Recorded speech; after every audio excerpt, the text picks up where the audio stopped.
수덕수 두 번째 시간입니다. 이제 냉정한 이타주의 두 번째 해야 될 책이고요.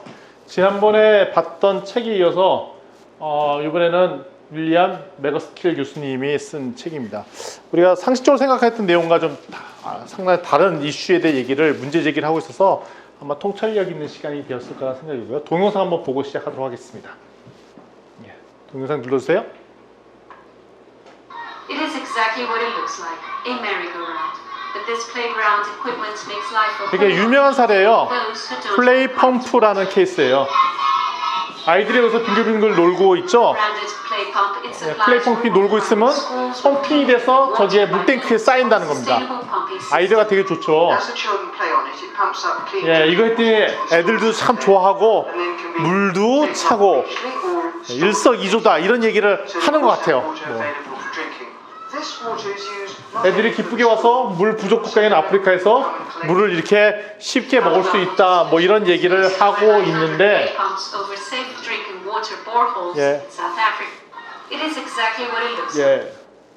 됐습니다. 요 사례가 되게 유명한 대표적인 실패 사례입니다. 책에도 나오죠. 아프리카에서 물 부족한 문제를 해결하려고 미국에서 한 NGO 기관이 창의적인 아이디어를 냈습니다. 플레잉 펌프를 도입해서 물을 공급을 해주면 엄청나게 큰 혜택이 있겠다. 왜냐면 애들은 놀 수 있는 공간이 부족한데 놀 수 있는 공간도 만들어지고 이렇게 놀면서 물도 펌핑이 되니까 되게 좋지 않냐라고 해서 그 당시에 1800대를 보급을 했어요. 보급 사업.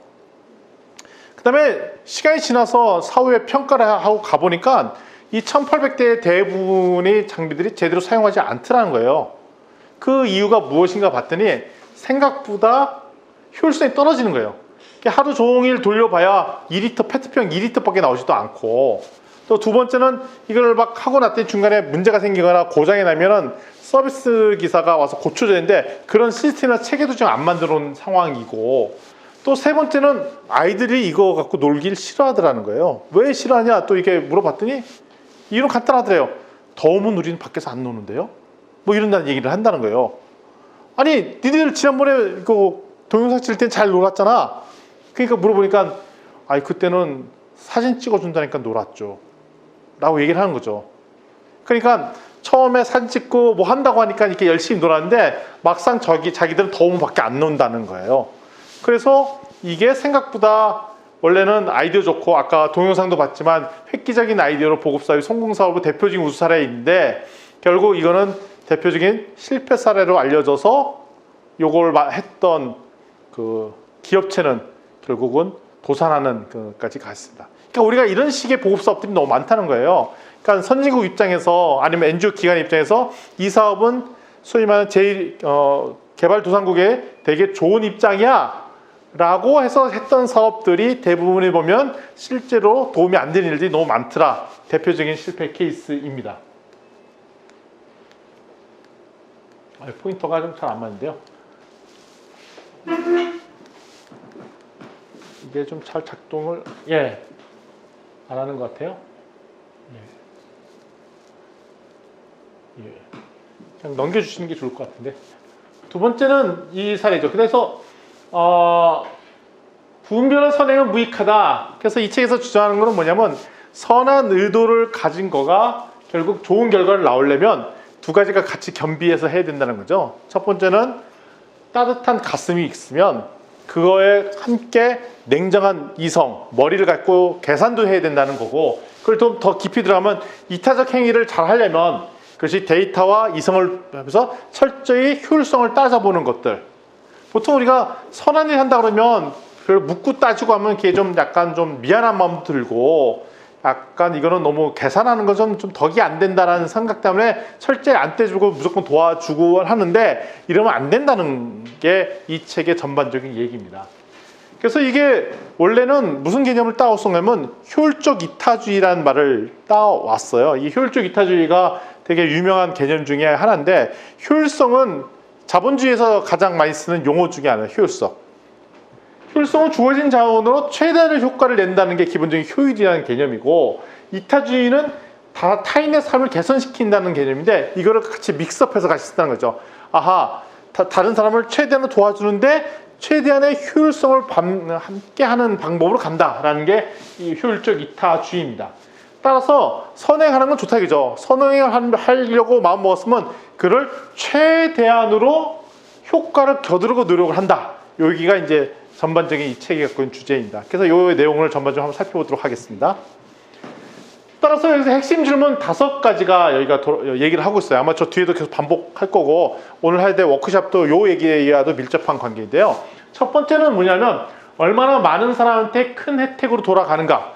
우리가 신규로 할 그 서비스, NGO 사업이 있으면 이것이 얼마나 많은 사람들에게 수혜 대상자로 돌아가는가가 첫 번째 질문이고요. 두 번째 질문은 뭐냐면 이게 최선의 방법인가? 다른 대안은 없는가? 그 다른 대안 없이 우리가 NGO 기관에서 내세운 이 사업 모델을 그냥 도움이 되니까 한다라는데 이거 말고 다른 방법은 없는 것인가를 충분히 검토해 봐야 된다는 것이고요. 세 번째는 뭐냐면 이걸 함으로써 아니면 다르게 방치되고 있는 영역이 있는 거 아닌가? 지금 해야 되는데 안 하고 있는 영역들은 있지 않은가? 이거는 특히 선진국의 입장, 우리나라도 선진국 입장인데 우리나라의 입장에서 볼 때는 별로 도움이 안 될 거라 생각하고 근데 실제 현장에서는 진짜 도움이 되는데 에이 뭘 그렇게 굳이 그게 필요해? 라고 우리 선진국 쪽 입장에서 별로 우습게 생각하는 것들도 있다는 겁니다. 그래서 이런 측면이 있지 않은가라는 것도 꼼꼼히 살펴봐요. 다시 얘기하면 현장의 입장에서 현장을 공감한 현장에 대한 이해도가 깊이 들어가야 방치되는 영역이 없어질 수 있다는 얘기를 하는 거고요. 그러니까 우리가 자꾸 주고 싶은 것만 준다는 거죠. 지난번에 우리 기버 게임도 받는 사람 입장을 생각하는 게 아니라 우리가 주고 싶은 걸 자꾸 주려는 습관들 있잖아요. 그러면 사실 받으려는 사람도 나는 필요 없는데 자꾸 주려고 하지 이게 안 좋다는 거죠. 그러니까 선물도 결국 원하는 사람이 선물 리스트를 받아서 그걸 주는 게 최고의 좋은 방법이듯이 이 국제 원조 사업도 수혜국 당사자 입장에서 볼 때 가장 필요한 것들을 주는 것들이 중요하다는 포인트가 이제 세 번째 이야기입니다. 그리고 만약에 이 사업을 만약에 안 했다면 어떤 결과를 초래하지? 라는 측면도 이제 검토를 해봐야 되겠고요. 그러니까 그거는 다시 얘기하면 이걸 함으로 말미암아서 효과뿐만 아니라 이걸 하지 않았으면서 받았을 여러 가지 피해도 같이 생각을 해봐야지 효과를 알 수 있다는 것입니다. 그리고 마지막 5번째는 뭐냐면 이거에 대한 성공 가능성은 어느 정도이고 성공했을 때의 성과가 얼마나 날 것인가 이것도 함께 보자는 것이 핵심 질문 5가지입니다. 우리처럼 이제 잘 사는 나라, 그러니까 사실 대한민국이 되게 잘 살게 된 나라가 맞아요. 이 책의 기준으로 보면 엄청 잘 사는 나라가 맞는 것 같아요. 근데 지금도 보면 우리 대한민국은 잘 못 사는 나라다. 아직 우리나라는 멀었다라고 얘기를 하는데 이 책의 기준으로 볼 때는 그런 건 아닌 것 같아요. 이 표를 보면 소득 분위기를 전 세계 풀어놨는데 극소수의 자가 전체의 부를 소위 말하는 다 가지고 있는 걸 드러나고 있음을 제가 볼 수가 있죠.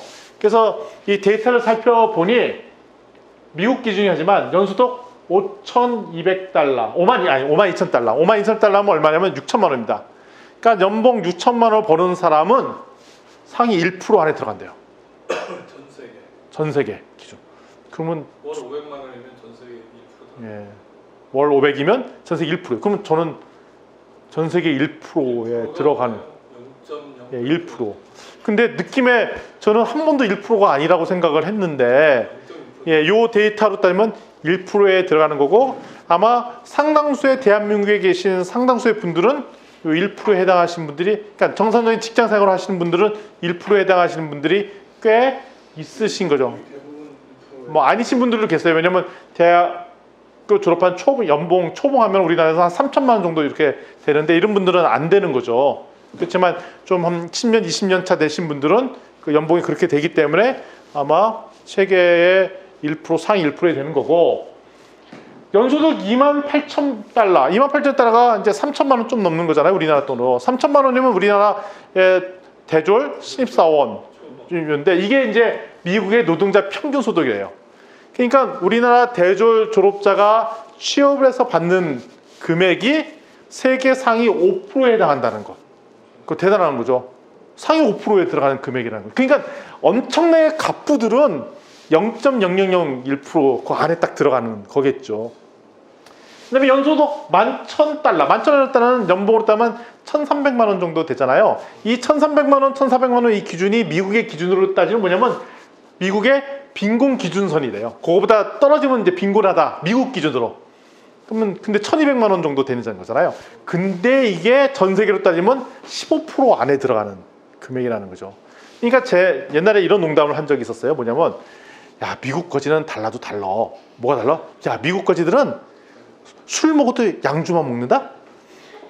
걔네들 담배 펴도 양담배만 핀다? 뭐 이런 얘기를 농담 삼아 했었어요. 그러니까 지금 뭐 우리나라 같은 양주도 잘 먹고 그다음에 양담배도 잘 피지만 아주 옛날에 제가 이제 청년일 때도 양담배 피고 양주 먹는 사람은 진짜 좀 잘 사는 사람만 피고 마시고 이런다고 인식이 있었잖아요. 그래서 미국 거지는 달라 뭐 이런 얘기를 했었는데 근데 진짜 아니나 다를까 미국에 있는 최저임금자도 전 세계 기준으로는 15% 안에 드는 고위 급여를 받는 사람. 그러니까 미국의 거지가 저소득층 거지보다 훨씬 잘 사는 때깔이 다른 것들을 알 수가 있는 거예요. 따라서 이게 뭐냐면 근데 이런 원칙이 있던 거예요. 그러면 뭐냐면 100배 순수의 법칙이 있다는 것입니다. 그러니까 부자 나라에서 사는 사람이 같은 비용으로 빈곤층에 최소 100배의 더 큰 혜택을 줄 수 있다.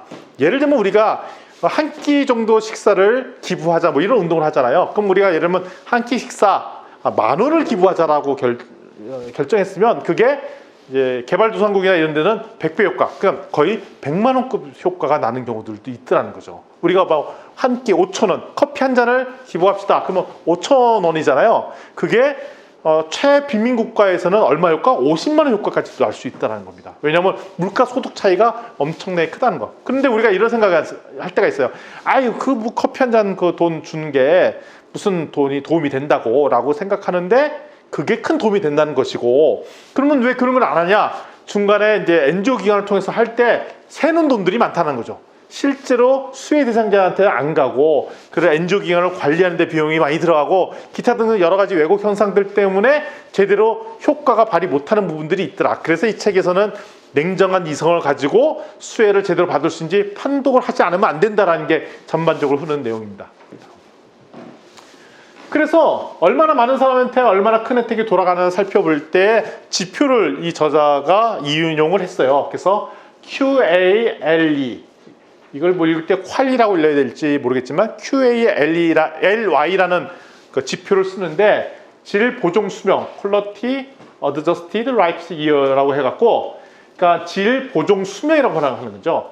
그러니까 이 두 가지 기준이 있습니다. 첫 번째는 생명을 구하는 것. 그러니까 생명이 요 서비스로 말미암아 얼마나 더 연장이 되는가가 이제 첫 번째고요. 두 번째는 뭐냐면 생명 연장되는 거 외에 내가 사는 동안 얼마나 삶의 질을 좋게 해주는가. 그러니까 두 가지 지표를 같이 사용하는 게 QALY라는 지표를 가지고 사용을 하더라고요. 그러니까 예를 들면 건강한 상태의 삶의 질을 100으로 기준을 했을 때 치료받지 않은 에이즈 환자의 삶을 50이라고 얘기를 하더라고요. 50. 그러니까 절반의 그 질로 삶의 질로 사는 거고, 그다음에 뇌졸중 환자는 75 정도. 75. 그런데 생각보다 중간 정도의 우울증 환자의 삶이 30인 거예요. 그러니까 우울증 환자는 되게 심각한 삶의 질이 떨어지는 거죠. 그러니까 에이즈 환자보다 삶의 질이 훨씬 떨어지는. 그래서 우리나라에 지금 우울증 환자가 되게 많고, 우울증 환자 때문에 자살하시는 분들도 최근에 또 나와 있는데 그 분들의 삶의 질은 엄청나게 떨어진다라는 거예요. 그래서 저도 사실은 그 약간 정신적인 질환이 있거나 심리적인 질환이 있는 분들을 대해서 치료를 해야 되고, 그래서 되게 그게부터 되게 중요한가라는 생각을 했었는데, 그게 오히려 더 일반 몸에 문제가 있는 사람보다 더 심각한 삶의 질에 어려움이 있다는 것을 이 지표를 보고 좀 세상은 좀 시사점들이 있더라고요. 그리고 또 같이 쓰는 데이터 중에 하나가 WALY, 그러니까 얼마나 웰빙하게 행복하게 살 수 있는 수명인가. 그래서 이 두 가지 지표를 가지고 구호 사업을 해야 된다는 것입니다. 예를 들면 아까 계산을 할 때 보면 60세까지 살았던 사람들이 있고, 이 사람이 평생 60년을 사는데 평상시 때 80%의 삶의 질을 살고 있는데 노력을 해서 20%를 더 올려서 100%의 삶의 질을 살 수 있다면 계산을 어떻게 해야 되냐면 20%가 올라갔고, 그 다음에 60년이라는 기간이 있으니까 20% 곱하기 60년 하면 얼마가 되죠? 60 곱하기 20 하니까 12 QALY 퀄리라고 읽겠습니다. 퀄리라고 읽는 게 맞는지 모르겠지만 12 퀄리 이렇게 계산이 되는 거고, 어떤 서비스를 만들었는데 60세 된 사람한테 요 서비스나 요 구제 정책을 줬더니 10년 동안 그러니까 10년의 수명을 더 연장할 수 있더라. 그러면 10년 곱하기 70%의 삶의 질로 10년을 사니까 10 곱하기 70% 7 퀄리. 그래서 동일한 금액이 들을 때 위에 있는 정책을 쓸게요? 아니면 아래에 있는 정책을 쓸까요? 라고 물어보면 당연히 뭐부터 써야 된다? 위에 거 써야 되죠. 왜냐면 계산을 해보니까 요 위의 방식은 60년에 걸쳐서 20%의 삶의 질을 높여주고, 요 밑에 있는 정책은 수명을 10년을 더 연장해 준다 라고 계산했을 때 이 QALY 계산법이 함은 위에 게 훨씬 좋은 정책이다. 그러니까 이건 되게 의미가 있는 것 같아요. 왜냐하면 A 정책이 좋아요, B 정책이 좋아요, 동일한 비용입니다 라고 했을 때 판단하기 되게 어렵잖아요. 뭐가 좋은지. 그때 이런 기준점이 있다는 것은 되게 좋은 것 같습니다. 그래서 이런 질문을 할 수가 있는 것 같아요. 만약에 $10,000를 어떻게 사용하는 게 좋을 것입니까? 라고 질문을 할 수 있잖아요. $10,000. $10,000면 한 1,200만 원 정도 되는 금액인데 어떻게 쓰면 좋겠습니까? 했더니 이제 샘플 예제가 있는 거죠. 첫 번째, 40세 에이즈 환자의 항레트로바이러스를 치료를 할 수 있는 기회가 있다. 치료받으면 5년 내에 사망하고 치료받지 않으면 최대 10년 수명 연장할 수 있는 거와, 두 번째, $10,000를 가지고 20세 눈이 안 좋은 친구가 있는데 이 실명 예방 수술을 받으면 좋아진다는 거죠. 치료받지 않아도 7세까지 사는데 이거 하면 삶의 질이 좋아질 거라는 거죠. 그러면 같은 $10,000 갖고 위에 걸 하겠습니까? 밑에 걸 하겠습니까? 그러면 이것만 보면 우리는 판단하기 참 어려워요. 뭐 에이즈도 어려운 것 같고, 그렇다고 또 실명 예방지 수술을 하는 것도 되게 어려운 것 같은데 뭘 하면 좋을지 참 헷갈린단 말이죠. 이럴 때 방법이 있다는 거죠. 그 더 조사를 하면 에이즈 환자의 삶의 질은 50%인데 치료를 받으면 90%까지 올라간다는 거죠. 그러니까 에이즈 환자가 치료만 잘 받으면 거의 정상인에 가깝게 삶의 질을 유지하는데 이러면 10년을 더 살 수 있다고 얘기하는 거잖아요. 그래서 계산을 해본 거죠. 90%의 삶의 질, 40%가 더 좋았잖아요. 90% 빼기 50% 곱하기 10년 곱하기 보니까 이게 2명을, 요 $10,000면 2명을 치료해 줄 수 있다라고 계산이 많이 나왔다면 요거를 짝짝짝 계산하면 8 QALY가 향상이 되는 거. 이건 책과 좀 샘플 예제가 좀 다르겠습니다. 계산이 책이 좀 이상하더라고요. 그래서 좀 바꿔놨습니다. 그 두 번째 실명 예방 같은 경우는 실명 상태의 삶의 질이 40%에 오고 치료를 하면 100%까지 좋아져요. 눈이 이렇게 띄니까. 근데 실명 확률은 이 수술을 물론 병에 있다고 반드시 실명하는 건 아니잖아요. 실명할 확률은 한 30%로 된다고 가정을 할 때 계산을 해봤어요. 그리고 이거는 10명을 치료할 수 있다. 요 금액 가지고 라고 계산하면 100% 빼기 40% 그리고 이 사람이 20대니까 70살까지 산다고 가정하면 앞으로 50년 동안 실명 확률 30%까지 곱하고 10명 그랬더니 이거는 90 QALY가 향상된다. 이런 계산이 나오면 우린 당연히 정책을 할 때 윗게 좋아요? 아랫게 좋아요? 아랫게 좋다라고 판단을 쓰는 거죠. 왜냐하면 이런 기준들이 없으면 우리가 뭐가 더 좋을지 뭐가 안 좋은지를 판단하기 어려우니까 이런 기준들을 가지고 쓰라는 게 이 책의 권고사항입니다. 비슷한 질문을 또 한번 해보고 싶은 게 있어요. 이러다 보니까 방치하는 부분들도 있다는 거죠. $50,000를 어떻게 생각할까? 그러니까 시각장애인을 위한 훈련 안내견 제공 서비스. 그러니까 1년 동안 한명하게 9년 동안 10%의 삶의 질을 향상하는 시각장애인을 위한 서비스. 그 다음에 반면 두 번째, 5,000권 책을 빈곤가정한테 제공하는 서비스 두 가지가 있다 가정했을 때 보통 이런 정책을 쓰면 보통 어떤 경우가 많이 하면 위에 거를 많이 선택을 많이 한다는 거예요. 왜냐하면 선진국에서는 책이 부족하다는 느낌들을 잘 못 받고 그래서 점점 이제 시각장애인들을 더 서비스를 잘해줘야 되겠다라고 판단해서 애완경을 이렇게 해주는 서비스를 더 많이 하는데 그래서 서양 같은 경우는 위를 더 많이 한다는 거죠. 위 거를. 근데 이거를 만약에 아프리카나 제3세계로 해줄 때도 위에 것을 하고 있느냐? 그 밑에 책 보급 사업은 상대적으로 요즘에는 잘 안 하고 있는 사업 중에 하나라는 거예요. 왜냐하면 책은 좀 어느 정도 좀 있는 거 아닌가? 뭐 기타 등 여러 가지 생각들 때문에. 근데 실제 계산을 해보면 이것도 달라질 수 있다는 거죠. 다음. 예를 들면 거죠. 안내계 서비스를 살펴봤더니 요거 해주면 평균 개 수명까지 따져보고 개를 훈련시키는데 돈이 많이 드니까 결국 한 명이 서비스를 받을 수 있는데 9년 그리고 삶의 질이 10% 향상되니까 계산해 보니까 0.9 WALY, WALY가 향상되는데 5,000권의 책을 빈곤 가정에 줬더니 책을 한 권 정도는 40년 동안 서비스가 책 한 권은 40년인 건 아닌데 왜 40년이라고 계산자인지 모르겠죠. 40년 동안 유효하고 근데 이게 얼마나 품질이 좋아 그러니까 삶의 질이 늘어나니까 조금 늘어난다죠. 0.001% 늘어나고 근데 수혜 대상자가 5,000명 그걸 같이 계산을 했더니 WALY가 되더라. 그러니까 이걸로만 따지면 당연히 뭘로 서비스하는 게 좋다? 생각보다 2번이 훨씬 좋은 삶의 질을 개선해 줄 수 있다는 것이 계산에 나오는 겁니다. 따라서 이게 뭐 계산에 오류가 있네요. 뭐 이럴 수도 있단 말이죠. 그렇지만 어찌됐든 맹목적으로 무조건 기부하고 후원하는 것이 아니라 이렇게 좀 계산도 하고 따져보고 이런 작업들을 해야 된다는 것이죠. 다음.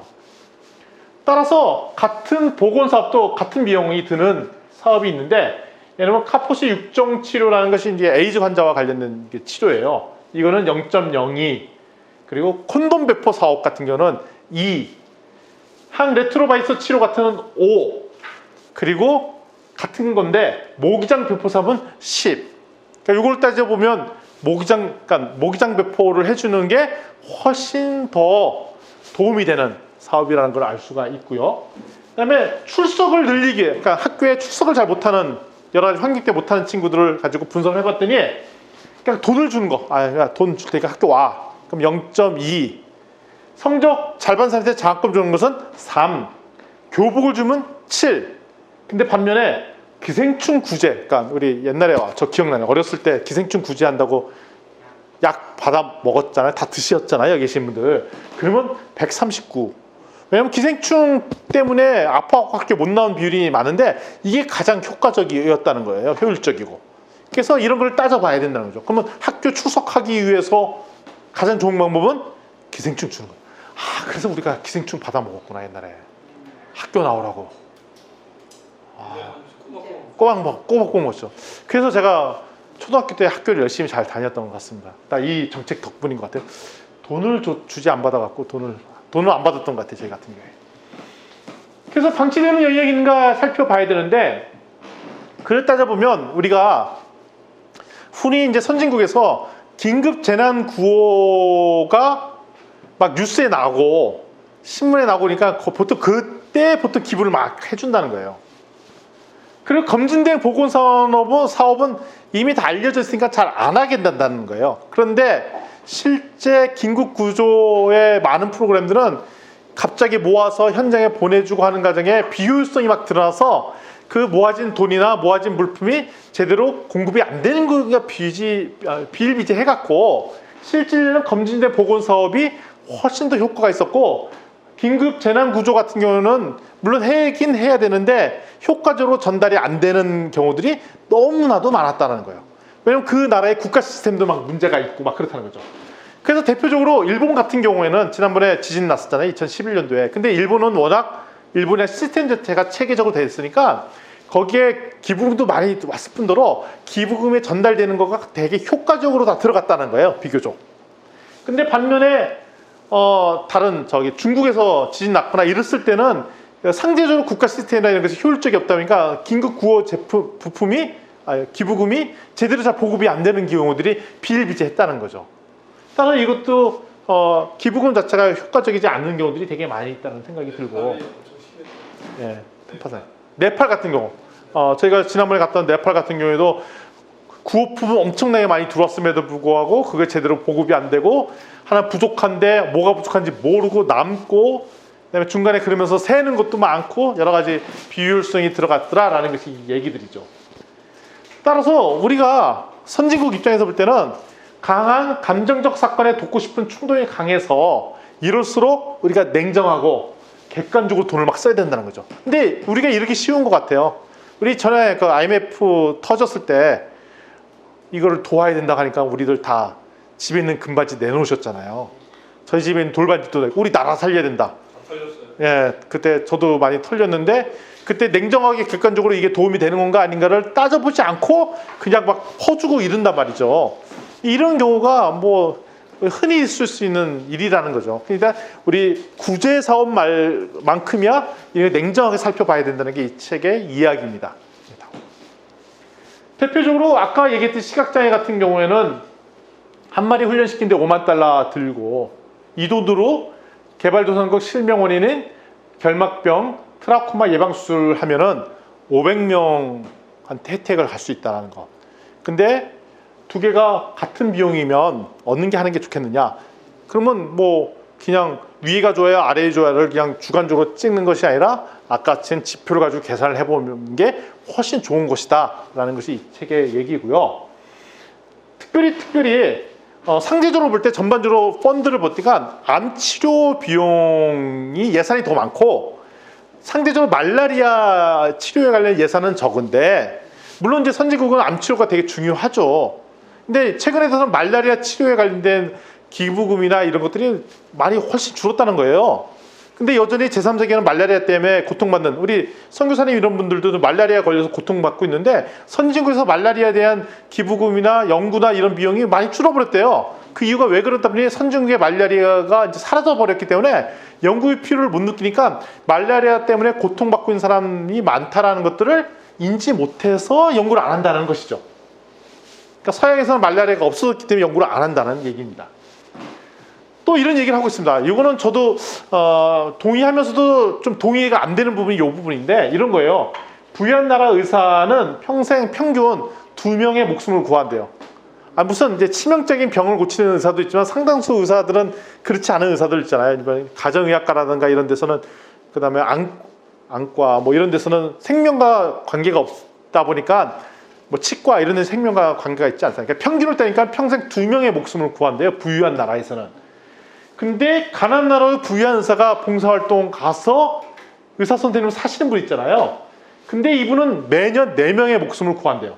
그래서 35년 현장에서 일한다면 평균 140명을 구한다는 거죠. 되게 귀한 거죠. 그래서 한국에 계신 의사 선생님이 선교지나 이런 데 가서 그 의사 선생님으로 활동하시는 것은 한국에 있는 것보다 훨씬 귀한 일을 하는 거죠.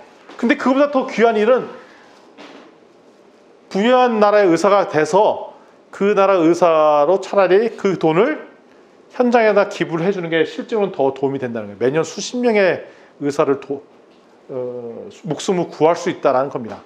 그러니까 이 얘기는 또 집어서 얘기하면 그럼 한국에서 그 선교사나 자원봉사로 외국에 가는 것들에 대해서 폄하하는 꼴이 되잖아요. 근데 그거는 또 아닌 것 같아요. 왜냐하면 우리나라의 전문가가 현장을 가야 현장에 무슨 문제가 있는지를 또 알려주는 정확하게 하는 사람이 있어서 하는 것이지 저렇기 때문에 우리는 돈만 주면 돼 이렇게 되면 또 안 되는 거겠죠. 그렇지만 객관적으로 따져보면 저렇더라가 이 책에서 하는 이야기입니다. 그러니까 저는 요 대목에서는 100% 그러니까 여기 이 책의 분위기로 보면 그냥 돈만 주면 돼 이런 분위기로 가고 있는데 저는 그건 또 아닐 수도 있겠다라는 생각도 좀 하고 있습니다. 또 다음. 그래서 가장 효율적으로 돕는 것은 어딜까 봤더니 그렇기 때문에 자원봉사단체 NGO 기관에 대해서 첫 번째로 지출 내역을 분석하는 것이 필수적으로 해야 된다는 겁니다. 그러니까 우리가 돕고 있는 NGO가 있거나 아니면 우리끼리 그 나라를 대표하는 NGO 기관이 있다면 그 기관은 반드시 지출 내역서를 어떻게 사용하고 있는지를 열어봐야 된다는 거예요. 그래서 특별히 운영비, CEO 연봉, 주요 사업비가 직접 사업비로 직접 투입되는 기부금의 비중. 그러니까 전체 사업이 100이라고 했는데 이게 현장으로 직접비로 사용하는 비중이 얼마인지. 근데 직접비로 사용된 비중은 적고 만약에 거기에 내부의 인건비, 그다음에 내부 운영비로 들어가는 비중이 크다면 그 단체는 비효율적인 단체라는 것이죠.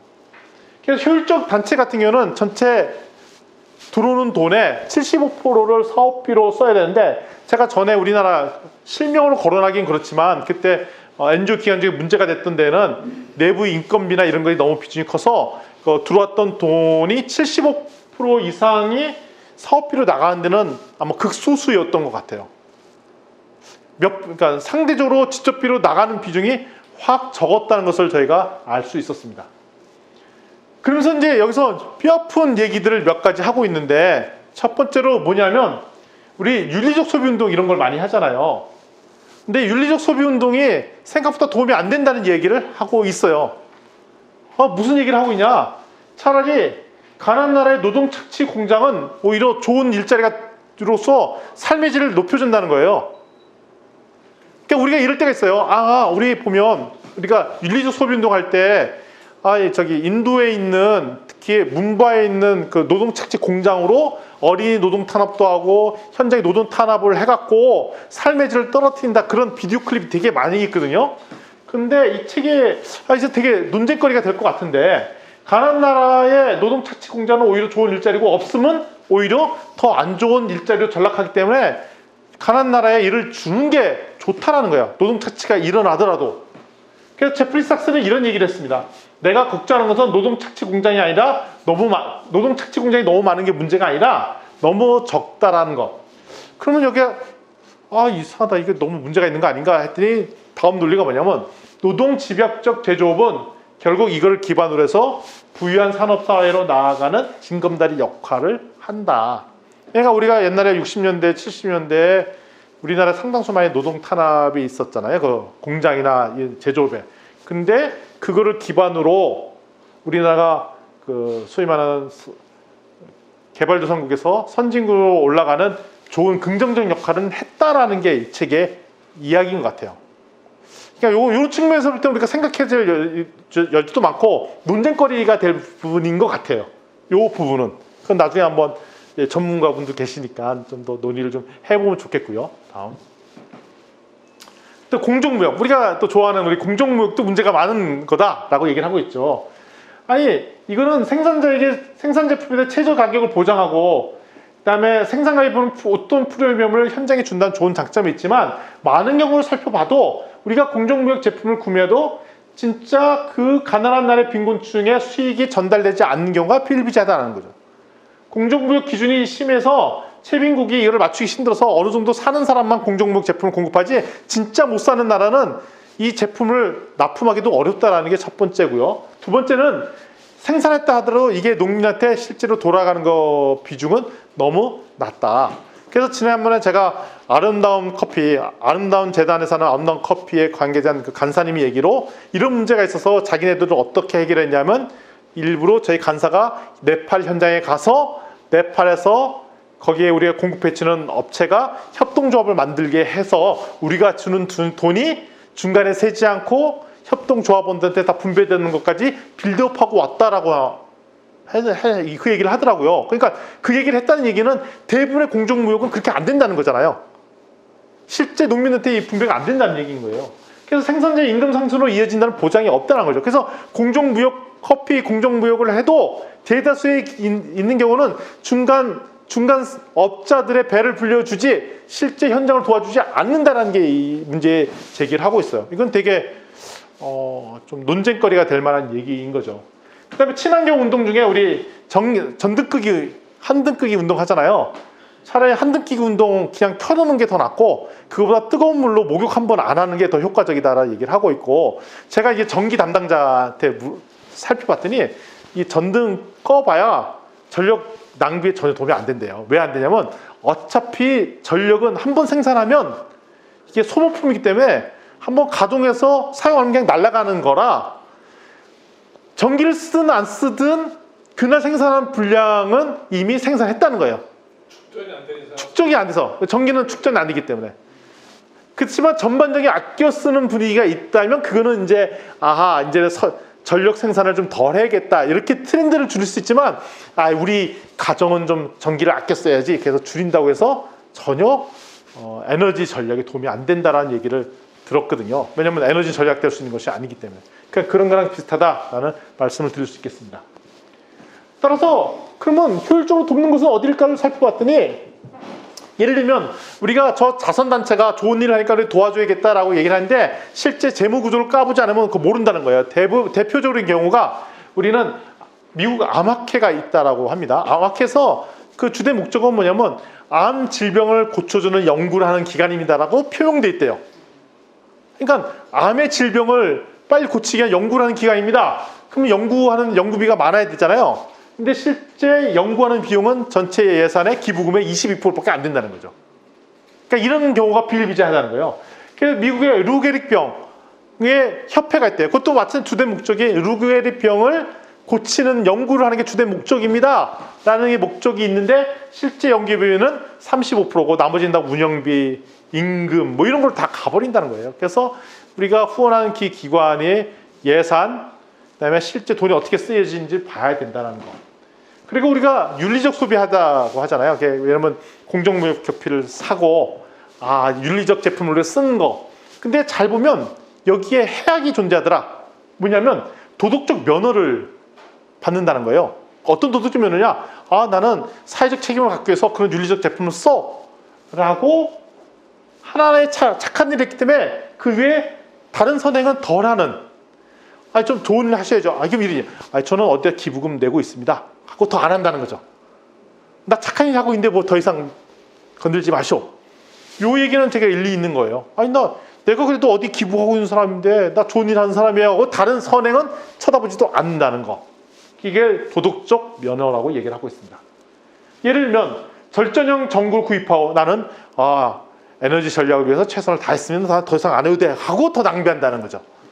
이런 일들이 있더라라는 얘기합니다. 그래서 피터 드러커, 아주 경영학의 대부이죠. 피터 드러커가 이런 얘기를 했습니다. 기업은 비영리단체처럼 일하고 비영리단체는 기업처럼 운영하라. 되게 상식적인 얘기인 것 같아요. 그 얘기는 뭐냐면 기업은 비영리단체가 추구하는 사명과 가치를 배울 필요가 있고, 기업의 입장에서 볼 때는, 그다음에 비영리단체 입장에서 볼 때는 기업의 효율성, 생산성을 따라 배울 필요가 있다는 거예요. 그래서 보니까 이거는 되게 우리한테 주는 시사점이 있는 것 같아요. 우리가 NGO 기관이면 기업체에서 하는 그 운영 방식대로 운영을 하고, 우리가 기업체를 하면 NGO 기관에서 갖고 있는 좋은 선한 뜻을 취하려고 노력할 때 의미가 있다. 되게 주는 상징성이 있는 것 같습니다. 그러니까 이게 결합되어 있는 장소가 사회적 기업이니 이런 장들인 것 같아요. 우리가 지금 지향하고 있는 글로벌 스타트업 네트워크에서 돕고자 하는 기업도 이런 겁이죠. 우리가 도우려고 한 데가 NGO 기관이면 기업체처럼 운영하기를 바라는 거고, 우리가 돕고자 하는 기업이 있다면 그 기업은 선한 가치를 추구하도록 노력해 하는 것. 이거 되게 의미 있는 것 같습니다. 그래서 우리가 착한 일을 하기 전에 물어봐야 될 4가지 질문이 있는데, 이제 첫 번째 질문이 어떻게 하면 최대한의 선을 할 수 있는가? 여기에 5가지 항목들이 있어요. 아까 봤던 부분이에요. 얼마나 큰 혜택을 제공되는가? 두 번째, 이게 가장 효율적인 방법인가? 세 번째, 방치된 부분이 없는가? 네 번째, 이렇게 안 했으면 어떻게 됐을까? 실제로 성공 가능성 얼마이고 성공했을 효과는 무엇인가? 요거를 다시 한번 체크해 보는 게 되게 중요하고요. 두 번째 질문은, 그럼 어떤 단체에 기부해야 되는가?